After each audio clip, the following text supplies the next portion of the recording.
Carole rentre à 8 h le matin et ne termine qu'à 19 h le soir. Elle est ici à son bureau, elle est son propre patron, elle gère un cybercafé.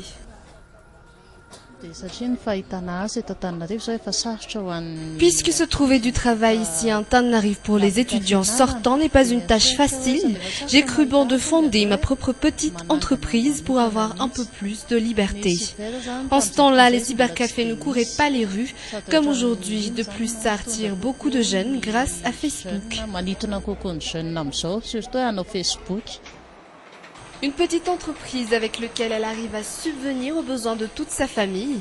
Carole a investi environ 10 millions d'arrières dans ce petit business. Mais en dehors de la gestion du cyber, elle peut également se trouver des petits boulots en ligne pour arrondir les fins de mois. Non seulement j'arrive à vivre de ça, mais ça m'aide également à évoluer dans la vie. On peut faire plein de choses tout en gérant un cyber. Par exemple, il y a plein de petits boulots que l'on peut faire sur Internet. Pour Taïn, l'art est toute sa vie. Il en a fait son gagne-pain.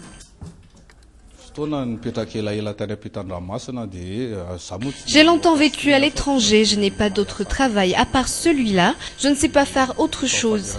J'ai côtoyé d'autres artistes, j'ai exposé mes œuvres dans d'autres galeries et je me suis dit que quand je reviendrai à Madagascar, je ferai quelque chose de ma vie. Je ne resterai pas peintre toute ma vie et que je vais donner aux artistes un moyen de faire connaître leurs œuvres en partant de ce que j'ai vécu à l'étranger.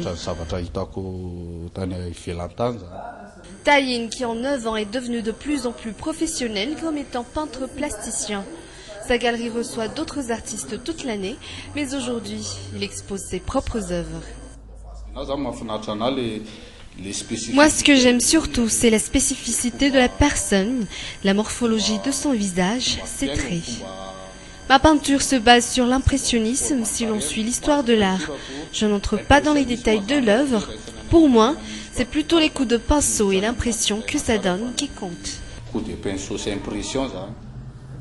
Il a été sélectionné parmi les meilleurs dans son domaine pour représenter Madagascar aux Jeux de la francophonie, prévus se tenir à Nice cette année.